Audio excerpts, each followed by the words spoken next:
Ninguna cultura originaria de Latinoamérica ha dejado tantos testimonios concretos como los mayas.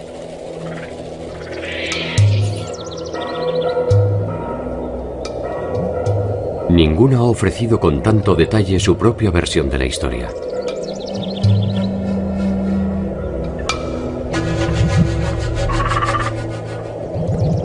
Ninguna ha determinado con tanta minuciosidad el día en que su tiempo empezó a transcurrir.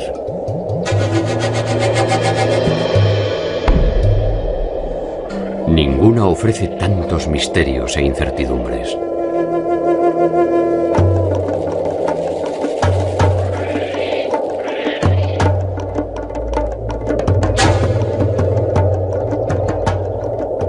¿Son los mayas aquellos que dejaron atrás su vida campesina para sembrar su entorno de ciudades deslumbrantes?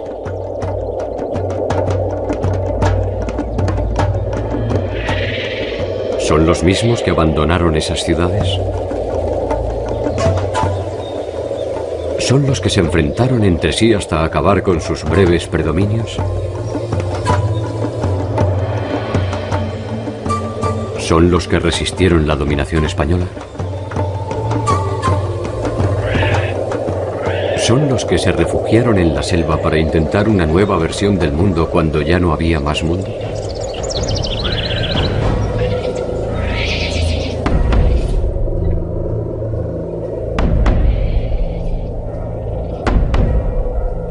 La larga historia de los mayas está plagada de finales.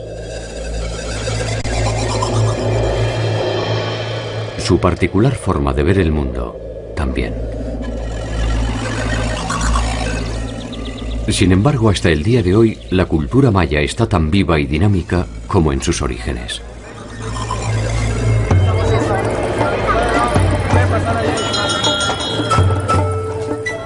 Saber quiénes son y de qué forma entienden su pertenencia común es una tarea que desemboca tarde o temprano en sus sistemas numéricos y calendarios. Sus estudios astronómicos, sus producciones arquitectónicas y sus obras de arte.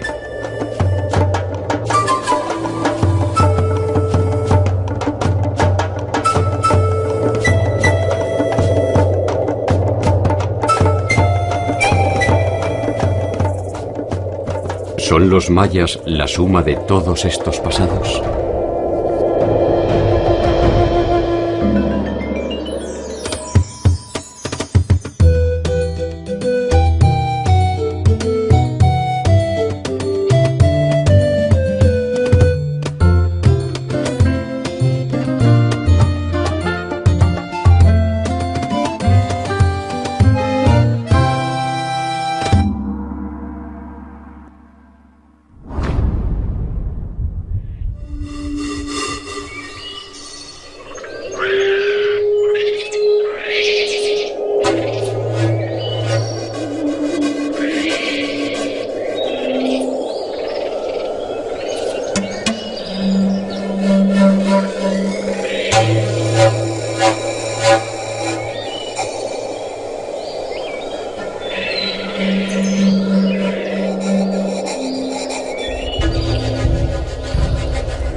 El llamado mundo maya es en realidad un conglomerado de mundos.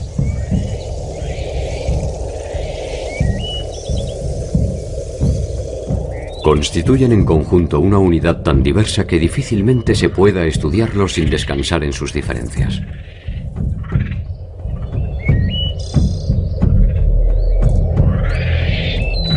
Las particularidades que los unen, el idioma, la manera de entender el mundo y hasta su territorio, terminan tarde o temprano por encontrar en cada una de las ciudades una cualidad distintiva que los separa.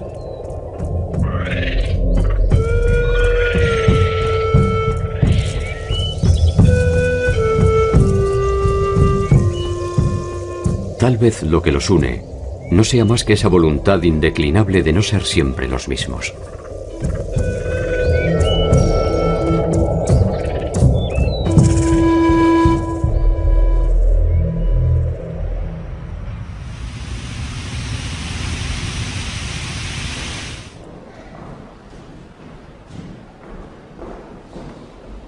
La cultura maya se desarrolló en un vasto territorio que ocupa los actuales estados de Yucatán, Campeche, Quintana Roo, Tabasco y Chiapas de la República Mexicana, así como todo el territorio de Belice, la República de Guatemala, una parte de Honduras y una parte de El Salvador.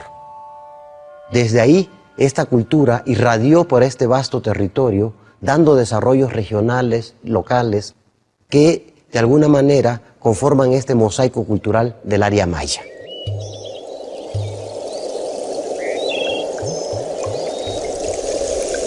La región que ocupaban los mayas ofrece registros de vida humana desde al menos 10.000 años atrás.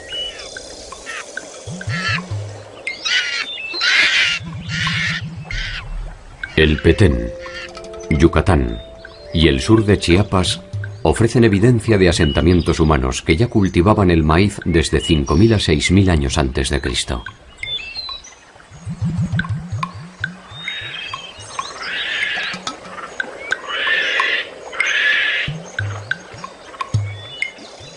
Sí sabemos que toda esta región estuvo habitada desde muy temprano. Lo que no sabemos es si estos grupos fueron de un origen maya o eran otros grupos que fueron desplazados por una posterior colonización del área por grupos ya hablantes de una lengua maya.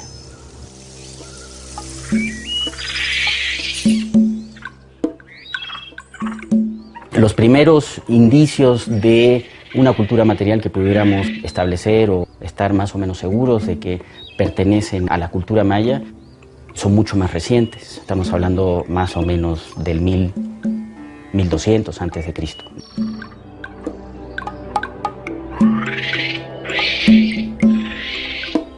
Estos primeros asentamientos permanentes corresponden a núcleos de pueblos agricultores con escasa población y un desarrollo arquitectónico limitado.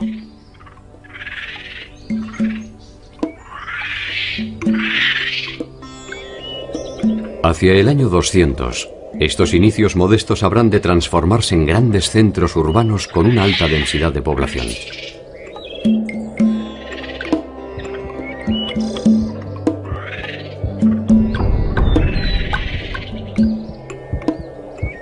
Los mayas nunca constituyeron una unidad política conjunta. Fueron entidades independientes que en ocasiones podían tanto fusionarse mediante alianzas estratégicas o matrimoniales, como enfrentarse unas contra otras. Todos son pueblos cuya base primordial de sustento es la base agrícola, la producción agrícola. Entonces, estos pueblos van a generar culturas con diferencias regionales, con preferencias por ciertos materiales, con inclinaciones en ciertos aspectos de la vida muy diferenciables, pero con una cultura común, que es la que conocemos como mesoamericana.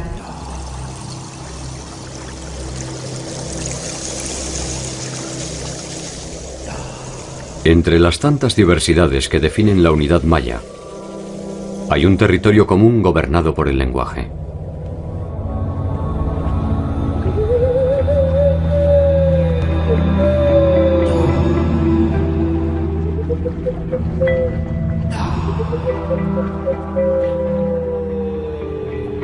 En la actualidad son 31 lenguas las que conforman la familia lingüística maya. De estas 31 lenguas, solamente 2 son lenguas muertas. Las otras 29 lenguas son lenguas vivas que se siguen utilizando como el principal medio de comunicación entre estos pueblos. Los mayas, sin duda, es el pueblo con mayor mensajes gráficos de toda Mesoamérica. No solo conforme con las imágenes, idearon todo un sistema de escritura donde nos quedan los datos de entronizaciones, guerras, alianzas matrimoniales, ritos, sacrificios que llevaban a cabo estas sociedades.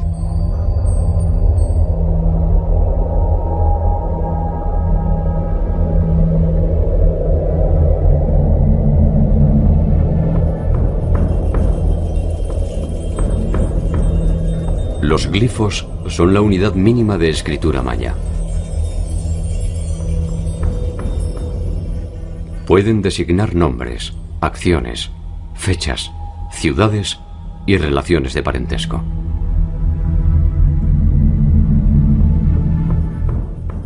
constituyen un sistema que permite escribir diferentes palabras mediante su combinación.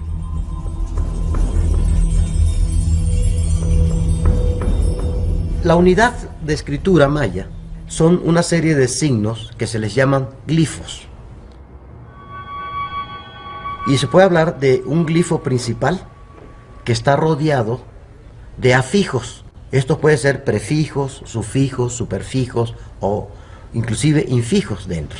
Entonces todos estos signos que rodean como satélites al glifo principal funcionan igual que nuestras palabras. Un pre o un pos nos va a dar terminación de la palabra, inicio de la palabra. Entonces los cartuchos jeroglíficos se forman por un conglomerado de signos, que es a lo que les llamamos glifos.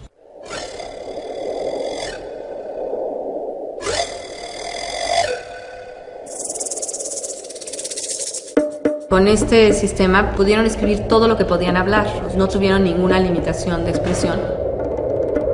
Hay un altísimo contenido histórico, o sea, de relato, aunque nada más habla de la vida o habla primordialmente de la vida de los grupos gobernantes.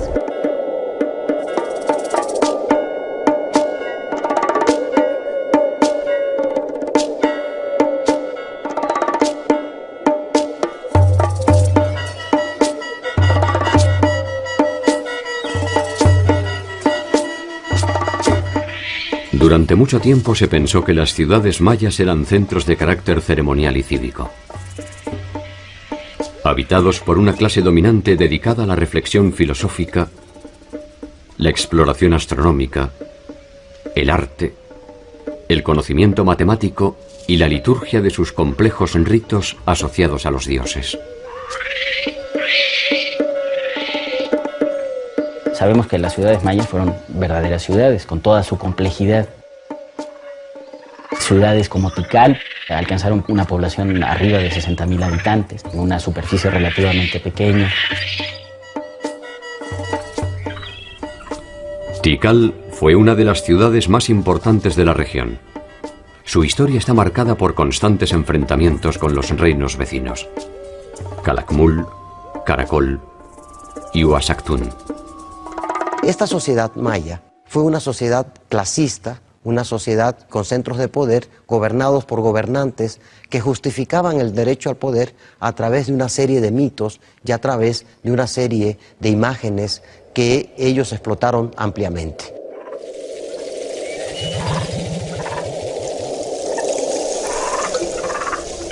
A medida que el poder de Tikal se expandía por la región, sus relaciones comerciales y políticas se extendieron y no tardaron en encontrarse con otro complejo centro de poder: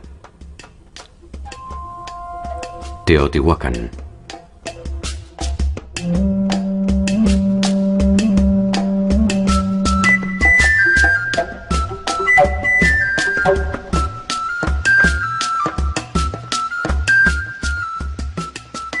Teotihuacán fue un conglomerado cosmopolita que albergó a pueblos de casi todas las regiones del México antiguo. Las relaciones entre Teotihuacán y Tikal son complejas y ofrecen también material para la polémica. Para algunos, Tikal fue sometida por los teotihuacanos.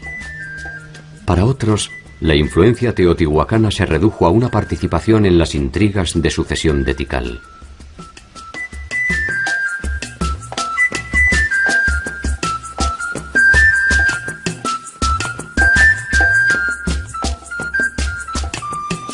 Fiel testimonio de la importancia que Teotihuacán tuvo en todo el ámbito mesoamericano es esta estela, la estela 31 de Tikal, Guatemala.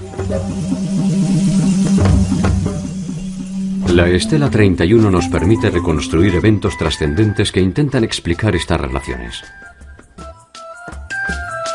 En el frente nos muestra el gobernante Siyah Chancahuil. Este gobernante, al parecer, es hijo de padre teotihuacano. Vemos a este personaje ricamente ataviado con todos los elementos que caracterizan a un gobernante maya.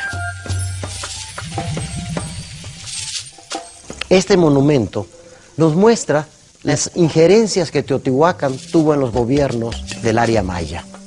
ya que el personaje del frente, totalmente maya, contrasta con los dos personajes localizados a ambos lados de la estela, con atavíos típicamente teotihuacanos. Uno se ve con un gran tocado de lo que es la serpiente de Quetzalcóatl. Lleva en la mano un lanzadardos y por la parte posterior un escudo, y el texto jeroglífico registra el nombre, Yash Nun Ain. Ahora sabemos que es el primer cocodrilo primordial. Este personaje teotihuacano es el padre de Siyaki Ancawil, al que se conoce como Nariz Ganchuda. Esta dinastía gobernará hasta cerca del año 400, cuando llega al poder Siyak Chan.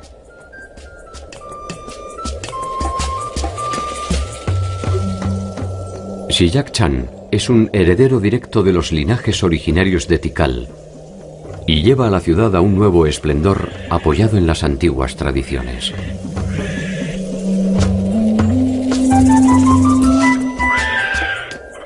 La política, la religión e incluso la vestimenta de sus gobernantes vuelven a beber en las raíces mayas.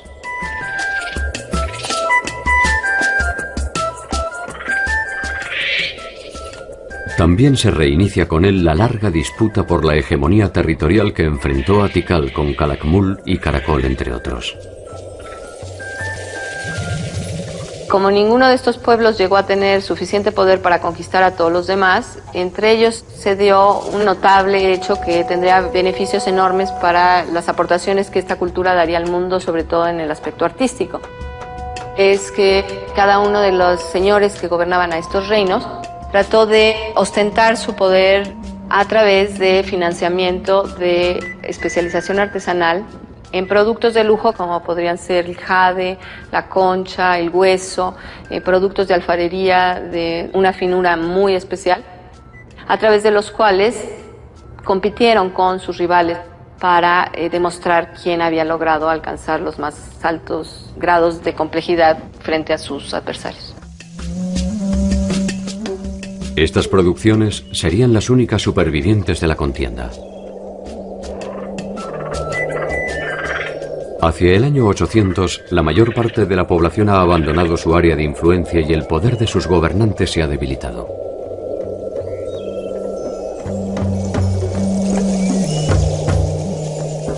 A principios del 900, la ciudad que conoció la suma de todos los saberes es definitivamente abandonada.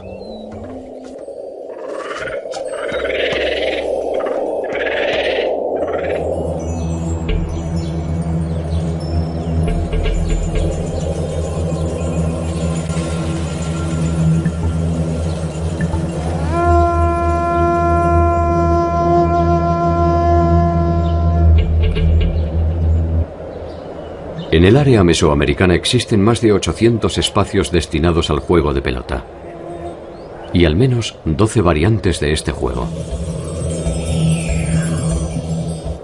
La más conocida en la actualidad es aquella en la que se presume que la pelota debía atravesar un aro de piedra. El juego de pelota en Mesoamérica está muy extendido, seguramente desde tiempos olmecas ya se jugaba. Tenemos pelotas de hule en contextos arqueológicos en la zona olmeca que pueden remontarse hasta 1000 antes de nuestra era. Las canchas de pelota están compuestas por dos edificios paralelos que delimitan un patio central, orientado generalmente de norte a sur, de manera tal que los equipos que se enfrentan lo hacen en dirección este-oeste. El sol salía en uno de sus extremos y se ponía en el contrario.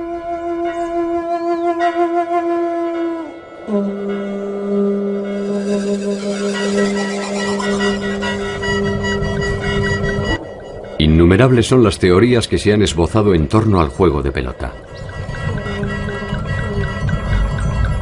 Se sabe que forma parte de una ceremonia ritual que culminaba casi siempre con sacrificios humanos.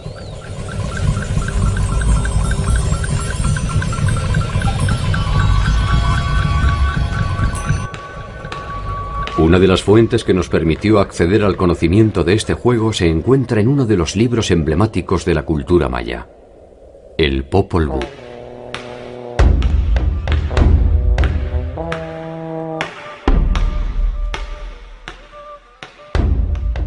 Es un texto escrito en quiché, que es una lengua maya, al parecer escrita o registrada alrededor de 1544 en el pueblo de lo que actualmente es Chichicastenango, en Guatemala, que recoge una tradición oral largamente repetida de padres a hijos, que era transmitida por generaciones entre todo este pueblo.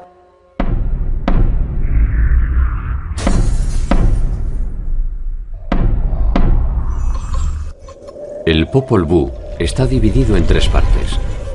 La primera de ellas es la que se refiere a la cosmogonía del mundo maya, fundamentalmente a la creación del mundo y las cosas sobre la tierra.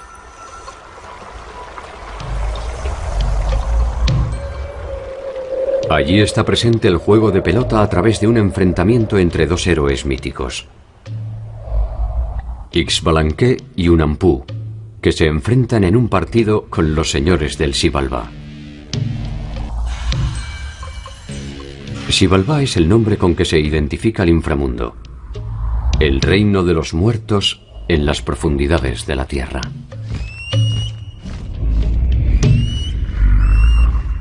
Esto va a ser muy interesante porque la mayoría de las canchas de juegos de pelota en Mesoamérica están abajo. Nunca van a encontrar una cancha de juego de pelota arriba, porque jugar a la pelota es como bajar al inframundo.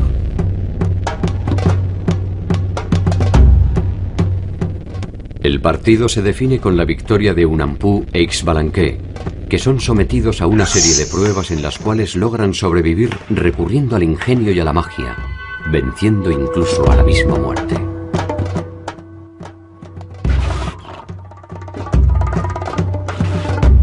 Después de varios días, Unampu e Ixbalanque aparecieron convertidos en peces y luego se transformaron en hombres pobres que hacían grandes prodigios. Se mataban uno al otro y se resucitaban. ¡Qué asombroso! Sacrifíquennos a nosotros también. Sacrifiquémoslos, pero no los resucitemos. Y así fueron vencidos para siempre los señores de Xibalbá.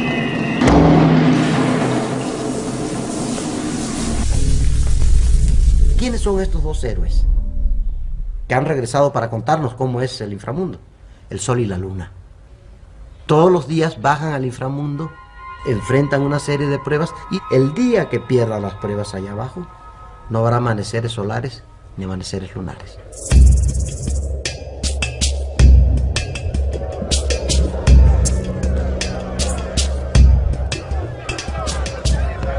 El juego de pelota tiene una importancia ritual. Se trataría de una escenificación del movimiento astral de este a oeste y de oeste a este.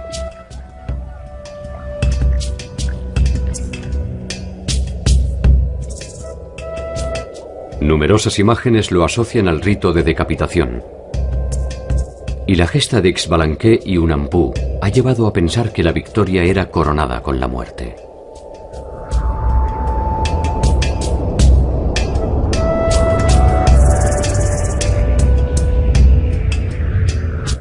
La idea no carece de romanticismo y lleva a pensar en la muerte como un premio a los vencedores.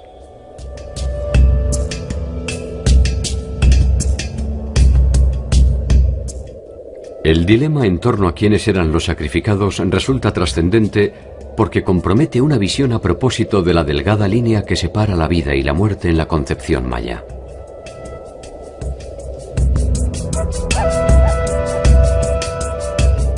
La sangre es una metáfora muy importante y es el alimento por excelencia que necesitan los dioses para su sobrevivencia.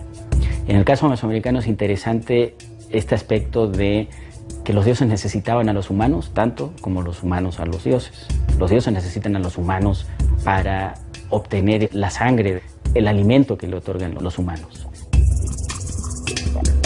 Y los hombres necesitan a los dioses para su sobrevivencia cotidiana y para el mantenimiento de su orden social. El pueblo mesoamericano, a diferencia de esta idea cristiana de que el bien supremo está después de la muerte, para ellos el bien supremo era estar vivo. La muerte era un castigo de los dioses. Nadie se quería morir. Es falso que todo el mundo quería morirse.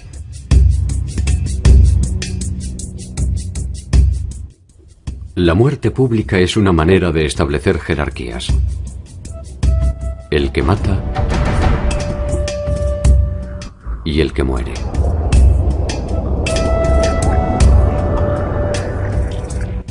El que domina la escena es siempre el que monta el espectáculo.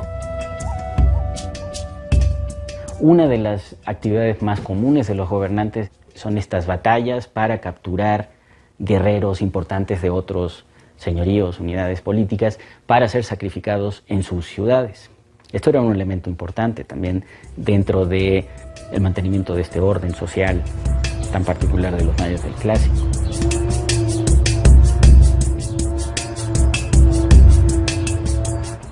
Muerte y espectáculo. Esta conjunción no ha perdido sus efectos. El circo romano, las ejecuciones públicas, las corridas de toros y el renovado ritual de la muerte impúdica al que nos convocan diariamente las pantallas de televisión. Eran espectáculos masivos donde se combinaban aspectos rituales, por ejemplo, ciertas épocas, ciertos momentos en el calendario ritual anual para celebrar eventos circunstanciales, una gran victoria, por ejemplo, sobre un enemigo determinado, y también servían para propiciar el beneplácito o el interés de los dioses protectores de esa comunidad.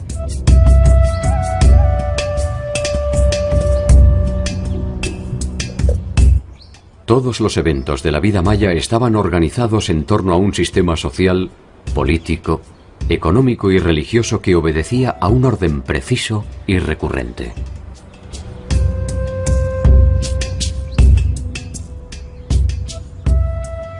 Un orden que podía ser registrado cronológicamente mediante un mecanismo tan sofisticado como imaginativo. Todos los pueblos mesoamericanos compartieron un mismo sistema de registro y ordenamiento del tiempo a través del manejo de dos calendarios, que toman nombres distintos de acuerdo a las culturas, pero que funcionan de igual manera.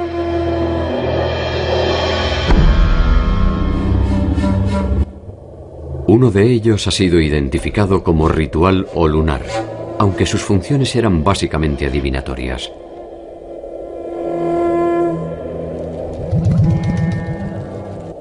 Estaba compuesto por 260 días, divididos en 13 segmentos de 20 días. El calendario de 260 días es un calendario que no tiene un referente astronómico. No se sabe realmente qué representa. Lo interesante del calendario ritual o religioso es que servía para darle nombre a las personas. Pero también algo interesante era tu sino, tu destino. Era como una especie de zodiaco. Y de acuerdo al nombre numeral y el nombre del día, podían decir si su destino era bueno o mal. Incluso las fuentes españolas registran que a veces se hacían trampas cuando el niño había nacido en un día muy malo. Los sacerdotes trataban de convencer a los padres de darle otro nombre calendárico, de manera que tal vez podían despistar al destino.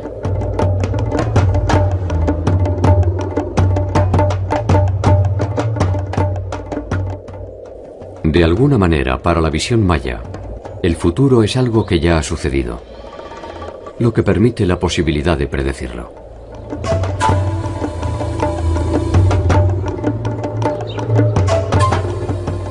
El tiempo forma parte de un ciclo que se repite, y la regularidad en la trayectoria de sus astros confirma esa recurrencia.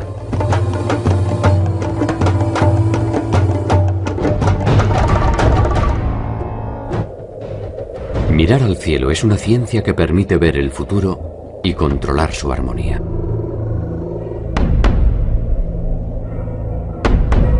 Este calendario era combinado con otro calendario que es el calendario solar.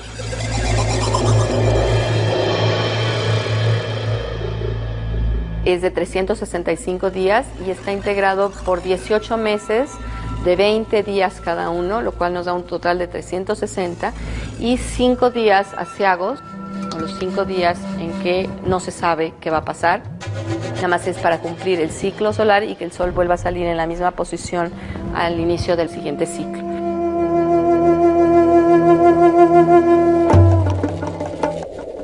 El calendario solar era una importante referencia estacional y dividía los tiempos de siembra de los de cosecha. Los tiempos de paz de los de guerra. La combinación de ambos calendarios ofrecía una inusual relación temporal. El nombre del día en el calendario de 260 y el nombre del día en el calendario de 365 se combinaban, y para que volviera a coincidir el mismo nombre del día en los dos calendarios, ocurrían 52 años solares. Cuando se cumplían estos 52 años, dicen las fuentes, se apagaban todos los fuegos y se encendía un fuego nuevo.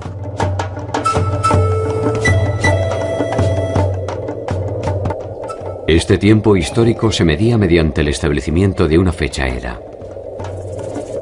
El inicio del tiempo maya. Una fecha era es un punto a partir del cual cuentas hacia adelante o hacia atrás. Algo tienen en común todas las fechas eras de todos los pueblos del mundo. Todas son arbitrarias. Porque para nosotros contamos del nacimiento de Cristo para atrás y del nacimiento de Cristo para adelante. Con los mayas sabemos que tienen una fecha era que es 3114 antes de Cristo. Y a partir de ahí cuentan para adelante y cuentan para atrás. Pero cuentan días transcurridos, no cuentan años transcurridos.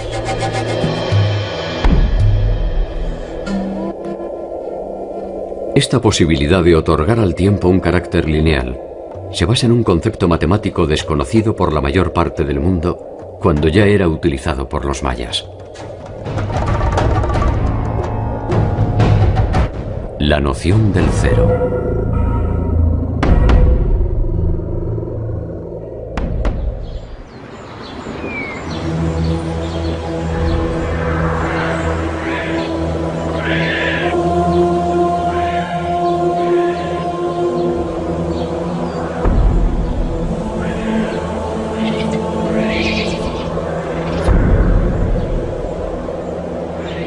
Si bien para la ciencia resulta siempre difuso establecer el origen de una cultura, para los mayas el pasado no es una simple leyenda que se remonta a tiempos inmemoriales.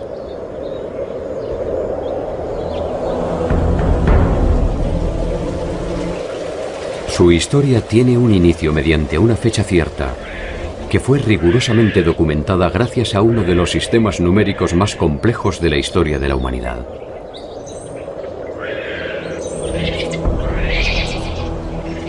Todos los pueblos mesoamericanos desarrollaron formas de escribir números para contabilización, para registro, etc.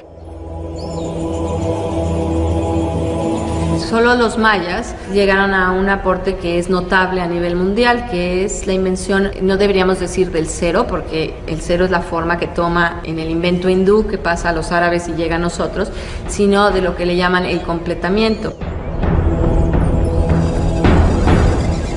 Lo que es en esencia es darle valor posicional a los números. Pues son las variantes de cabeza de los números. En lugar de poner 8 con una barra y 3 puntos, pongo esta cabeza y es 8. ¿Cuál es la característica de este sistema? La simplicidad, lo sintético. 3 signos usan: puntos, barras y el cero. Y con esos 3 puntos, con esos 3 signos, puedo hacer los mismos números que hacemos nosotros con nuestro sistema, que usa 10 signos distintos. El número 0 se identificaba con el símbolo de un caracol. El punto identifica al número 1 y la barra al 5. La combinación de estas barras permite llegar hasta el número 19. Cada uno de estos números ubicado en una posición determinada permitía infinitas combinaciones.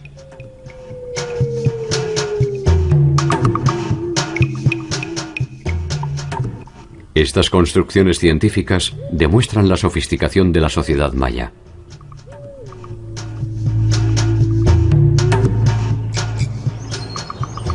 Sus ciudades son otro de los ejemplos paradigmáticos de esta complejidad.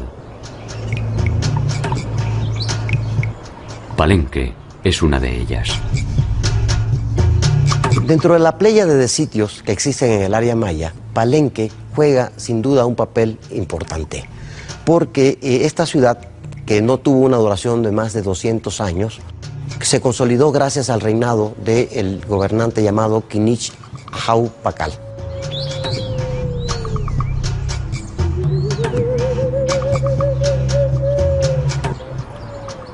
Para quien visite la ciudad en la actualidad, resulta difícil comprender que tanta belleza es producto de la impronta de un solo hombre. Kinich Ahau Pakal tomó el poder a los 12 años y creó una ciudad vasta en conocimientos, quizás de todas las ciudades del área maya. Los textos más largos, donde tenemos mayor literatura, es en Palenque. El reino de Pakal duró por lo menos 2 veces y media lo que es el promedio de vida de un habitante común de la ciudad de Palenque. Toda su primera parte de su gobierno estuvo dedicado a la reconstrucción de su ciudad, a expandir el prestigio de su ciudad, a reconstruir las redes sociales destruidas por este momento delicado en su historia, y por lo tanto es un gran arquitecto, un gran innovador en el aspecto arquitectónico.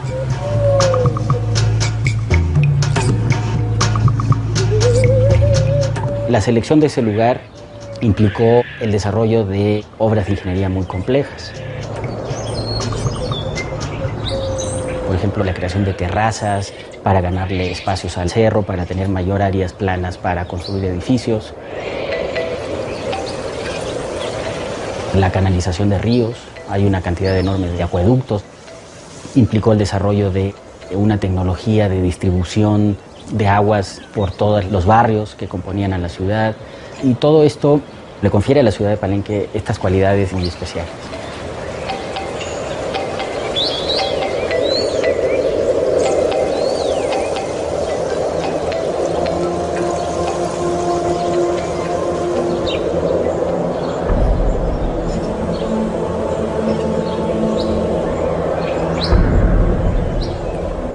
El templo de las inscripciones es la morada final de Pakal.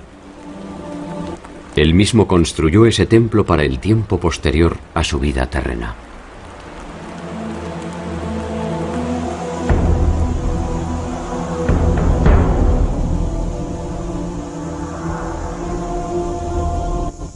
Pakal gobernó Palenque entre el 615 y el año de su muerte, ocurrida en el 683.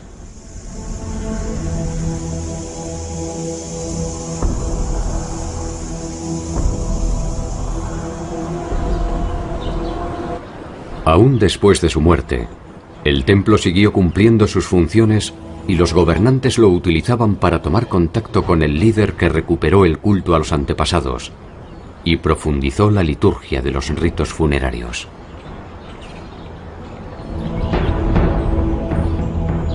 Fue el gobierno más longevo, más estable, que dejó un legado arquitectónico considerable en la ciudad. Conocemos de la historia anterior de Palenque solamente por los textos que escribió Pakal y sus sucesores. A la muerte de Pakal, su hijo Cambalán asume el poder. Su gobierno honra la gloria de su padre y persigue los mismos sueños de grandeza.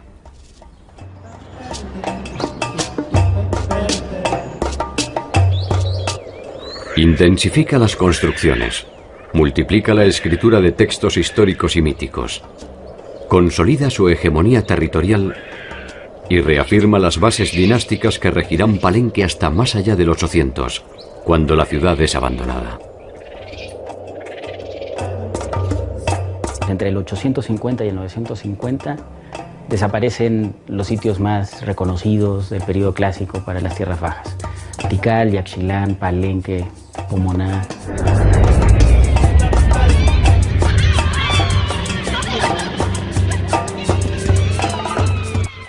El llamado colapso maya aún despierta inquietudes y discusiones.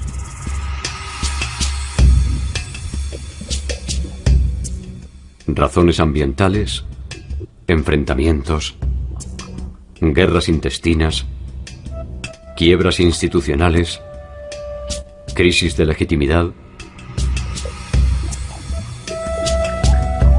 Cualquiera de estas razones, o la suma de todas ellas, dieron por tierra con un complejo sistema que pareció perder la esencia de su funcionamiento.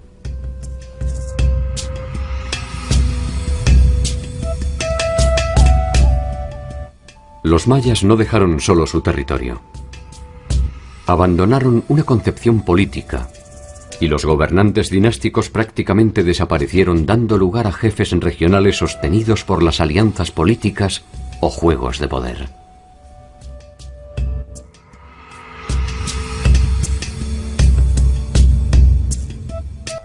Hacia finales del período clásico, otra ciudad habría de delinear los últimos trazos de una era de gloria.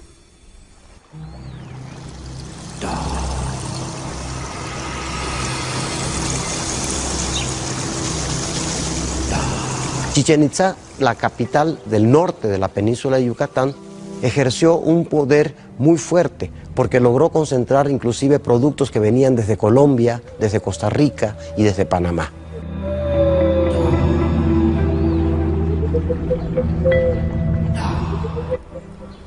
Algunos de estos exóticos productos fueron encontrados por las investigaciones arqueológicas dentro del cenote sagrado de Chichén Itzá.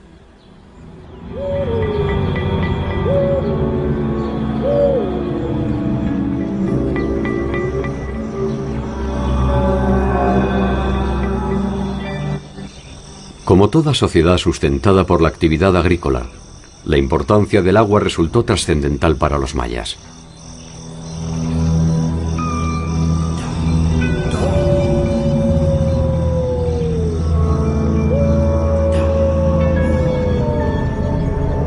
Chac, el dios de la lluvia, es una de sus deidades tutelares. Su representación con su clásica nariz de gancho se repite en sus edificios y sus principales textos.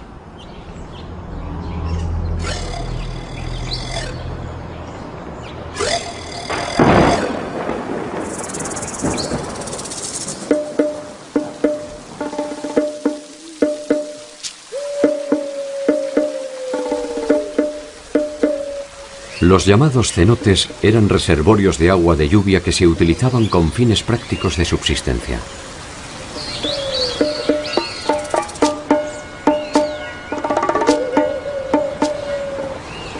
El cenote sagrado que se utilizaba con fines ceremoniales era probablemente una de las tantas entradas al inframundo.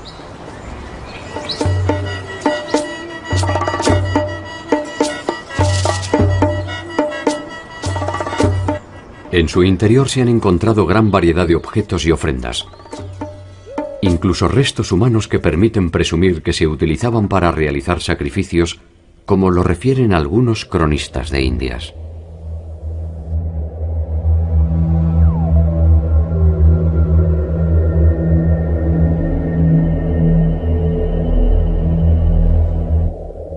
Los cenotes han sido interpretados como una especie de síntesis de la cultura maya. Allí, como en cada uno de sus indicios de piedra, de cerámica o de papel, se concentran sentidos profundos, profanos y productivos. Cuando los arqueólogos excavamos en una tumba en el área maya, encontramos representados en esta tumba casi todo el plano de Mesoamérica. Podemos encontrar productos que vienen de diferentes áreas muy lejanas. Obviamente, el comercio no es solo el transporte de objetos preciados. También a través del comercio se moviliza gente, se movilizan ideas. El concepto de Mesoamérica es eso, es esa rica combinación de contactos económicos, sociales, demográficos.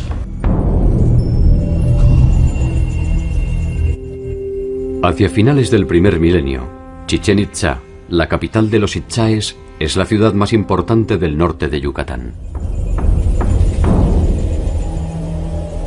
Sus edificaciones poseen una belleza y armonía singulares, y el complejo piramidal del castillo es hasta el día de hoy una de las edificaciones más significativas de la cultura.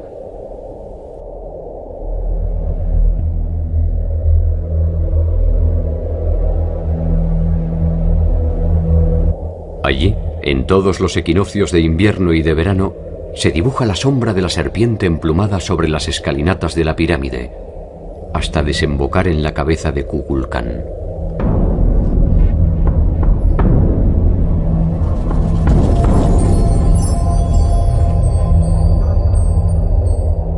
Chichén también se caracteriza por tener un contacto con grupos procedentes del altiplano central, del centro de México, los llamados toltecas, y crearon una cultura híbrida, donde vemos elementos mayas, pero también elementos del altiplano central.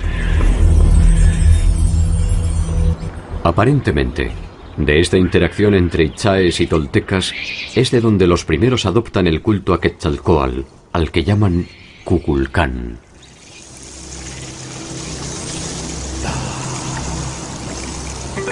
Chichén llega a su fin también hacia 1250 y la hegemonía continúa con Mayapán.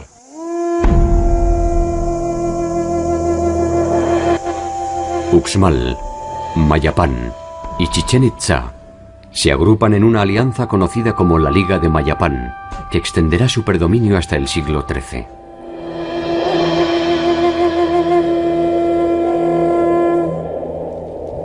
A la llegada de los españoles, el mundo maya se encuentra dividido en pequeños reinos.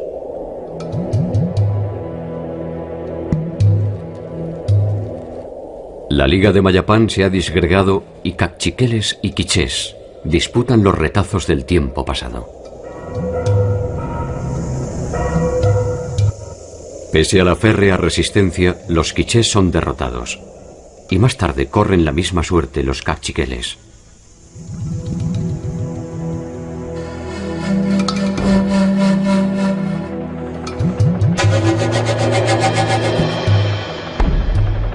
Los itzáes se refugian en la selva del Petén.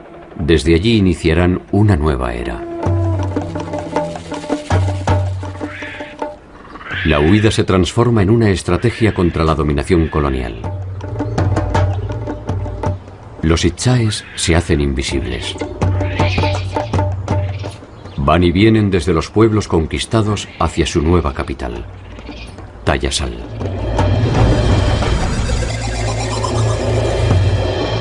La noticia de este reducto se transforma en una esperanza para el resto de los mayas que escapan hacia la ciudad en busca de refugio.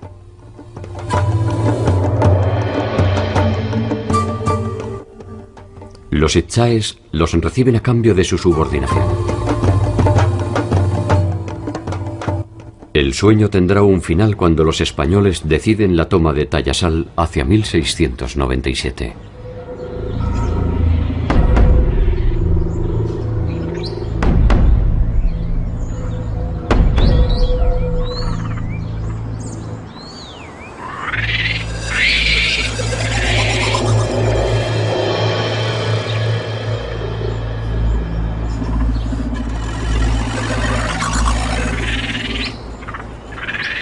Los indicios de los mayas suelen buscarse en los rastros etéreos que ofrecen sus ciudades perdidas, en sus ricas inscripciones, en sus templos monumentales y en sus misteriosas tumbas.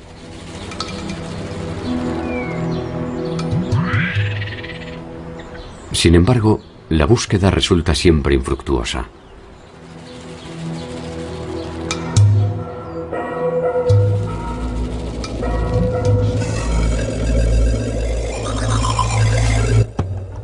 Cada descubrimiento abre un nuevo umbral de conocimiento. Y el legado maya vuelve a replantearse.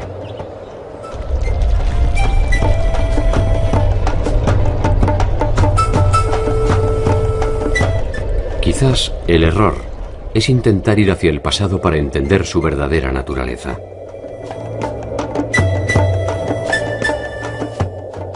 Quizás solo sea necesario esperar que la rueda de su tiempo vuelva a pasar frente a nosotros y nos permita entender que resulta inútil ir en busca de aquello que jamás estuvo perdido.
El llamado mundo maya es en realidad un conglomerado de mundos.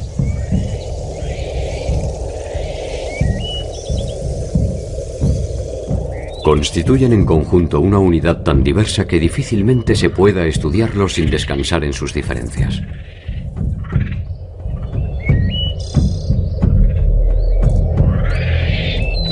Las particularidades que los unen, el idioma, la manera de entender el mundo y hasta su territorio, terminan tarde o temprano por encontrar en cada una de las ciudades una cualidad distintiva que los separa.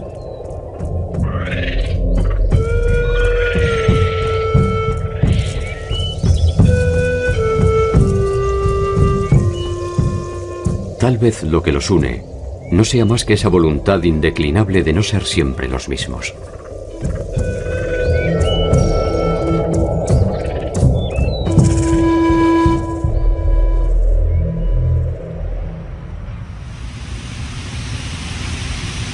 Tarea que desemboca tarde o temprano en sus sistemas numéricos y calendarios. Sus estudios astronómicos, sus producciones arquitectónicas y sus obras de arte.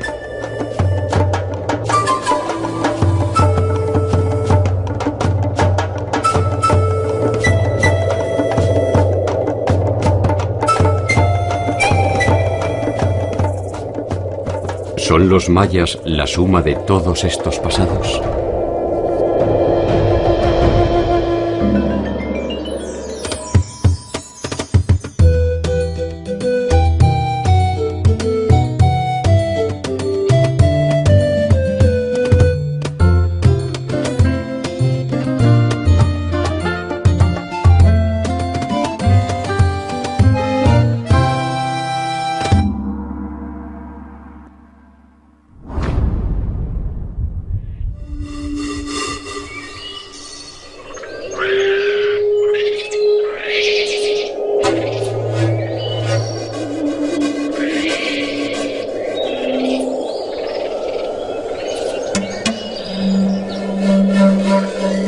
Para sembrar su entorno de ciudades deslumbrantes?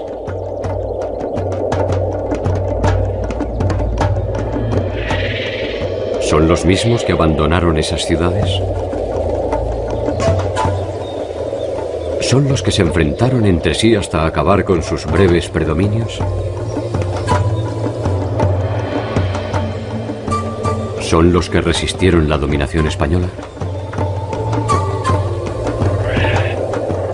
¿Son los que se refugiaron en la selva para intentar una nueva versión del mundo cuando ya no había más mundo?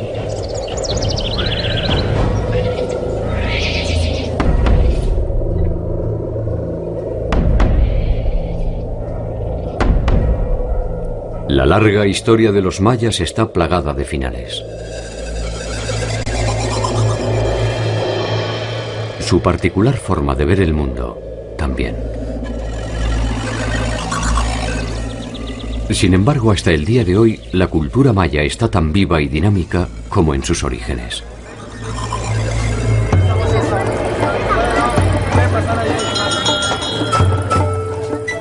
Saber quiénes son y de qué forma entienden su pertenencia común es una...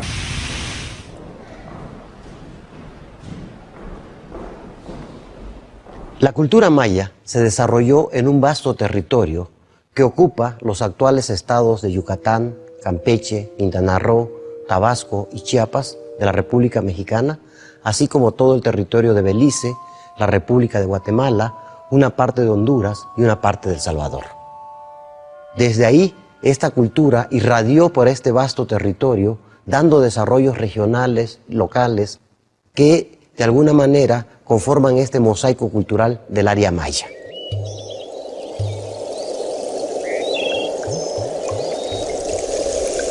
La región que ocupaban los mayas ofrece registros de vida humana desde al menos 10.000 años atrás.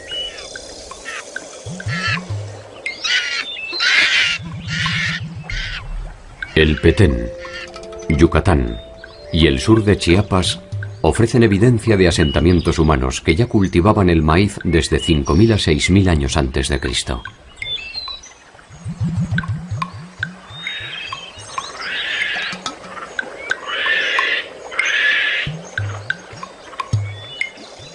Aquí sabemos que toda esta región estuvo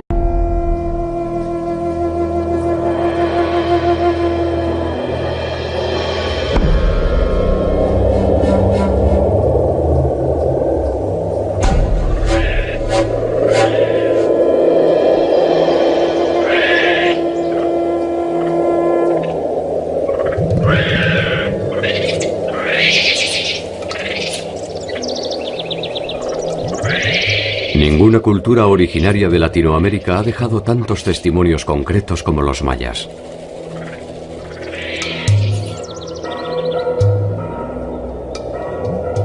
Ninguna ha ofrecido con tanto detalle su propia versión de la historia.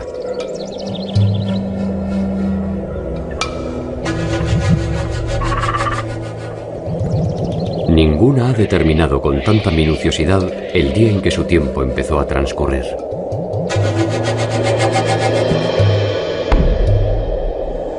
Ninguna ofrece tantos misterios e incertidumbres.